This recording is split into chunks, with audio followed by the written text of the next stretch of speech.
তো তোমরা তো জেনে গেছো যে আমরা দুজন মিলে কোথায় বেরিয়ে পড়েছি। আমরা এসেছি গোয়াতে, আর গোয়াতে এসে সবথেকে বেশি ভালো লেগেছে এই গ্রিনারি পরিবেশ, যেটা কিন্তু এখন কলকাতাতে একদমই দেখা যায় না।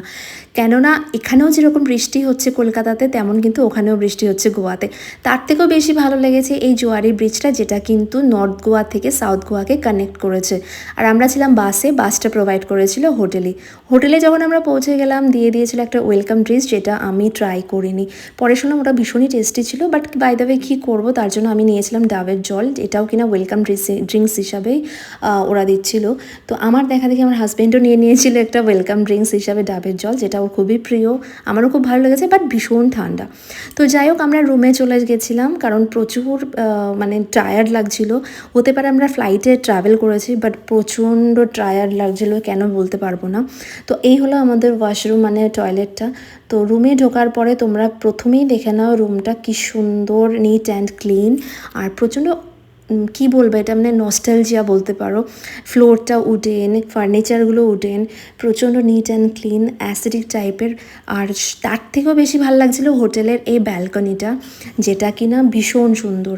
ব্যালকনি থেকে তুমি সি বিচ দেখতে পাবে, ইভেন পুরো গ্রিনারি পরিবেশটা তোমরা দেখতে পাবে। এই দেখো, ও এখানে ওর কাজ করছে। তো যাই হোক, আমি তোমাদের ব্যালকনিটা একটু এক্সপ্লোর করাই। যেখানেই যাই না কেন তোমাদেরকে আমি শেয়ার করি, সেটা যেখানেই হোক না কেন, হোটেল রুমটা আমি তোমাদের সাথে অবভিয়াসলি শেয়ার করি। তো এবারও তোমাদের সাথে শেয়ার করছি, তুমি বাইরেটা দেখে নাও কীরকম সবুজ। ফোনে হয়তো অতটাও বোঝা যাচ্ছে না, বাট সামনাসামনি আরও সুন্দর। এরকম পুরো সি বিচটা দেখা যাচ্ছে আরও 2-4টে হোটেলের রুমের পরে, বাট আমাদের রুমটা থেকে দেখা যাচ্ছিল না, এটার জন্য একটু আপসেট ছিলাম।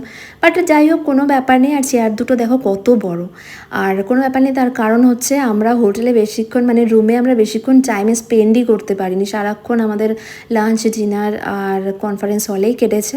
তো এই দেখো, আমরা একটু এবার ফ্রেশ হয়ে নেব, ফ্রেশ হয়ে বেরিয়ে পড়বো, আমাদের কাজে লেগে পড়বো। তো চলো, ভিডিওটা কেমন লাগলো অবশ্যই জানিও। এরপরে আমরা কোথায় কি গেলাম আর কি করলাম অবশ্যই পরের ভিডিওতে দেখাবো, আমাদের পুরো ডিটেলিং তোমাদের দেখাবো। তো এখন কেমন লাগলো